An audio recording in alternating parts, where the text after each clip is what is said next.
I'm Casey James, and this is the story of the Bridge House.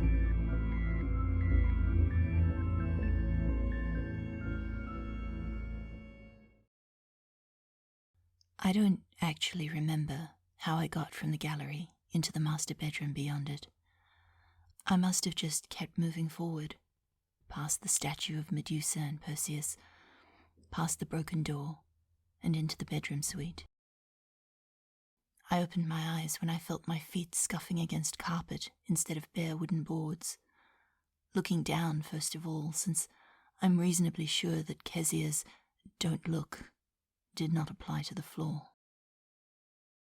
Under my feet, a thick, deep green carpet covered the floor from wall to wall like moss. Subtle patterns in it seemed to shift and move in the uncertain light. In my peripheral vision, I could see the pale green damask pattern of the wallpaper, and no mirrors. I looked up cautiously. The bedroom was, thankfully, empty. There's no door, like I said. Or rather, there is, but it's leaned up against the wall at an angle rather than being fitted into the door frame on its hinges. It looks like it was literally torn off the hinges at some point. There are splinters and scraps of wood spread across the dressing room and into the doorway of the master bedroom, but none of it spread as far as the bedroom itself. I'm not sure how I'm going to get out of here, though. I'm not feeling like going back into that hallway or through the gallery. I'm just not. Maybe I could climb out of a window in the storm and the rain. Yeah, that sounds like a good idea. A clock on the wall above the bed ticked obnoxiously, hands clicking 1 minute closer to midnight. There's a stone obelisk here, right in the middle of the room, slick black stone like some sort of basalt or even obsidian. The tip of it touches the ceiling, which must be a good 3 meters up, 9 foot, I think, if you still think in imperial. These old houses have high ceilings. Now, normally, a stone obelisk in a bedroom would be enough to creep me out quite thoroughly. But after the evening I've been having, this is almost a relief.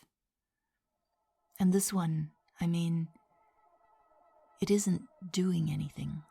It hasn't moved or looked at me or given me any weird feelings. It just feels sort of empty. Gloriously, rapturously empty. Waiting to be filled, waiting to be woken, opened, the paths within it trod and the souls who tread them lost as before. Wait, what? Never mind. I think I zoned out for a second, looking at the obelisk. The markings carved along its sides are the closest I've seen in here to actual writing, other than those notepad pages on the living room floor, and I didn't really look at them that closely. This, though, I feel like I can almost read the text, like the words make some sort of sense. It's not language, really, not precisely, they are words. They're names. The sigils of the empty ones who lie dreaming across the void. All right, no, I think I shouldn't stay in here. It's never good when the walls start talking to you. Last time that happened, my friend went missing. Now no one remembers that he ever existed. No one except me. Not even Susanna, and she's still babysitting his bloody cat.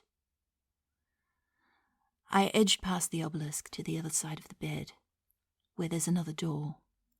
It's probably another wardrobe or something, given the dressing room and the attached master bathroom are sort of on the way into the bedroom, but you never know.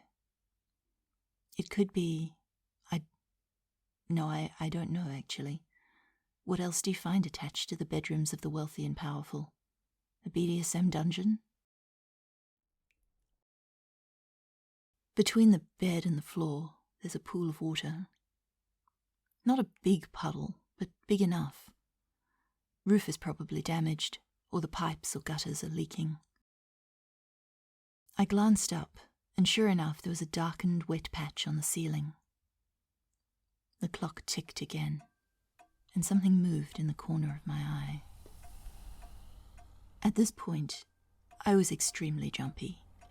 I flinched backwards and looked down at the same time, just in time to see something vanishing back into the puddle of water on the bedroom floor. It looked like a hand, like fingers, long, gnarled, skinny fingers. They disappeared into the water without a sound, leaving barely a ripple on the surface. I made some sort of noise of distress, like a wounded animal, which was probably a mistake, and lurched backwards, away from the water. I banged my knee on the bed, disturbing a cloud of dust, which hung in the air like mist, before slowly drifting to the floor and back to the bed covers. It made the puddle on the floor look like it was steaming, as if the dust were rising from it rather than falling into it. The last time anything like this happened, I had no idea what was going on. Not that I do now. I kept thinking it would be like an episode of Scooby-Doo. It would all be the caretaker in a mask, or some local kids pulling a prank or something. It wasn't. It was real, and I didn't believe it until it was too late, and bad things happened. So I know I keep vacillating between believing that this place is actually haunted, not that I think there's much doubt of that anymore, and trying to convince myself that it isn't, but there are reasons for that. It's always more dangerous if you can see them, if you can sense them. They sense you better too. The clock ticked again, loud in the silence of the abandoned house. Outside, rain beat against the walls and roof, and the wind howled. I wondered, in one small corner of my brain, if I was going to make it to sunrise. I thought somehow that if I could keep myself sane and alive until morning, everything would be fine. Sunlight makes the bad things go away, right? Something reached up from the water while I watched, slick and black as treacle, long, slender fingers, followed by an arm, thin and sickly as a malnourished child. It reached blindly into the air, groping around, then grabbing onto the floor at the edge of the water. The fingers pressed into the carpet, as if it were pulling itself up from unseen depths. I took another step backwards, although that put me right beside the obelisk again. A second hand reached out of the water, gripping the floor on the edge of the puddle, and then a head appeared.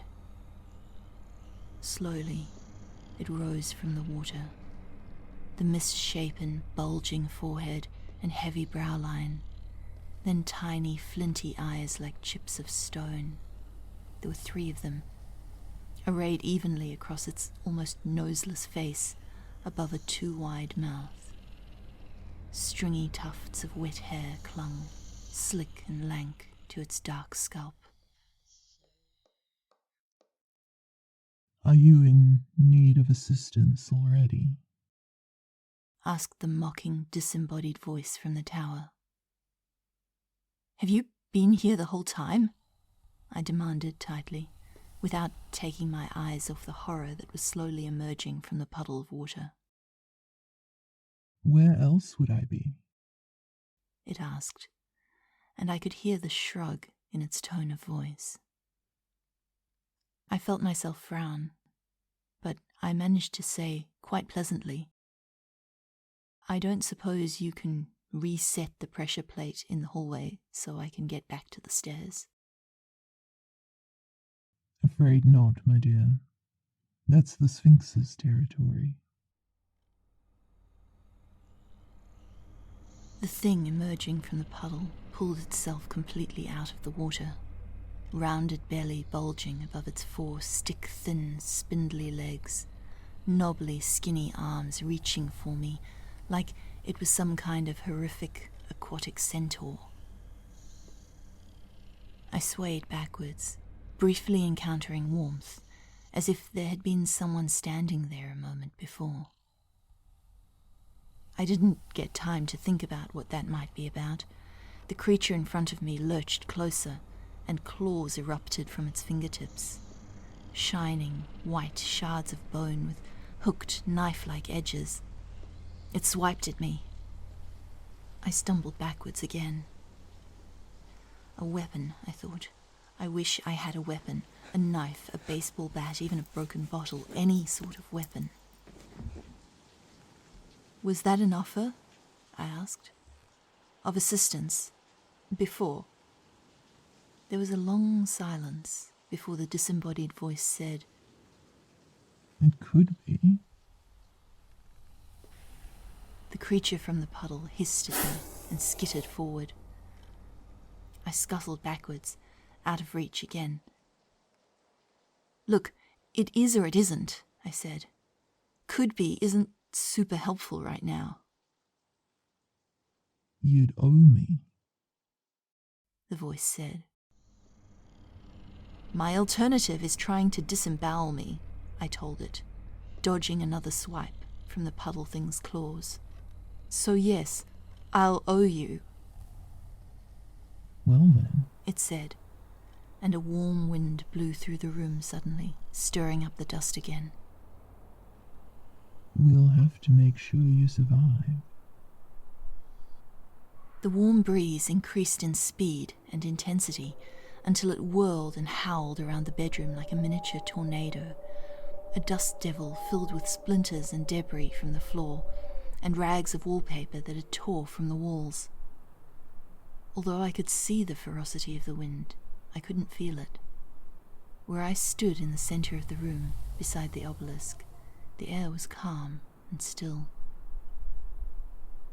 Uneven strips of wallpaper battered at the puddle creature, wrapping around its spindly legs and knobbly arms and shoving it bodily back towards the water.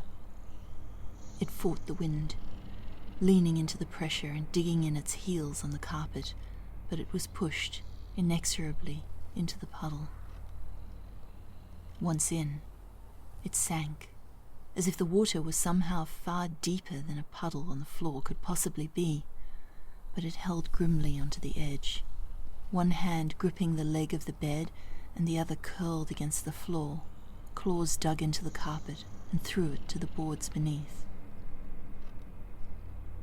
The wind blew harder, but the creature just put its head down and started dragging itself once again out of the water.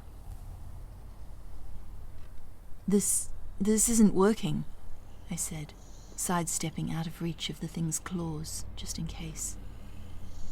My mind provided horrifying images of those long, grasping fingers wrapping around my ankle and simply dragging me with it into whatever watery hell lay within that puddle.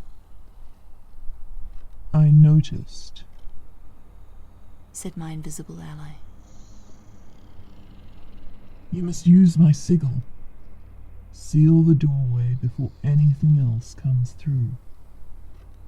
Your sigil, I repeated blankly. What? The key, darling. It drawled, sounding slightly out of breath. My sigil is the key. Lock the door, will you?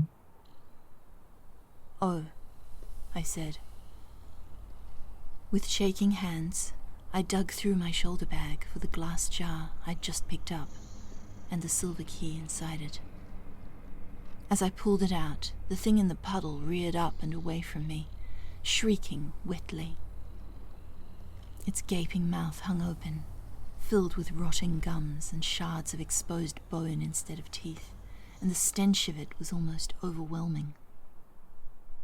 I brandished the key, unsure what to do with it, and the invisible voice made a noise of disgusted amusement. The stone, my dear, over there. the voice said. Quickly, if you will. I can hardly be held responsible for the mess if you don't shut it properly. The house has far too many doors open already. I turned my head to look at the black stone obelisk, inscribed with the names of the dead and dreaming gods, the empty ones who wait across the void of stars. I felt a sharp pain behind my eyes, and my head began to pound, the sensation curiously like standing too close to the edge of the swirling, hungry ocean. The pounding in my head seemed like that of the vast, inscrutable sea, as wave after wave of sinister, colossal breakers lacerated the desolate shores of my brain. I opened my eyes, unaware of having shut them, and the names on the stone obelisk were clear to me. It is, even now, unclear to me if I spoke them out loud or merely read them silently. Each word echoed in my mind like thunder in any case. Zytheron, I read, and Abzu, Zuen, and Shamash, who was the sun before our sun was born, Asalui, and Ninazuyith, and Nimua. For a second, I could feel the awe and terror of those names trembling through my bones, and I felt myself lifting away from my flesh, falling backwards through some void that was neither time nor space. The concave inside of my skull was before me, like the inside of a mask, and long, thick tendrils of something trailed away from it and towards me, like fog. The pounding of my head had faded, but I could still hear the oceanic rhythm of my heartbeat, each breath swelling and subsiding in the darkness. I hung there for an amount of time that I truly cannot describe, watching through the pinprick windows of my distant eyes as the needle-like limbs and claws of the monster thrashed and strained towards me, held back by the pressure of the wind, as hands, which I could no longer feel, lifted the silver key and touched it to the black stone of the obelisk. I do not know how much later I opened my eyes again, once more solidly inside my own skin. The wind had dropped, leaving a chaos of torn wallpaper, dust and splinters strewn across the room, and there was no sign of the creature. Nor was there any sign of the invisible voice or the entity behind it. I shuddered as I remembered my promise to it. "You'll owe me," it had said. So now I owed it, since I'd survived, and I didn't even know what it was. I shoved the key, up until then still gripped tightly in my hand, into my pocket, and shut it again. Then I edged around the puddle and opened the door on the other side of the bedroom. The clock chimed midnight as I did it.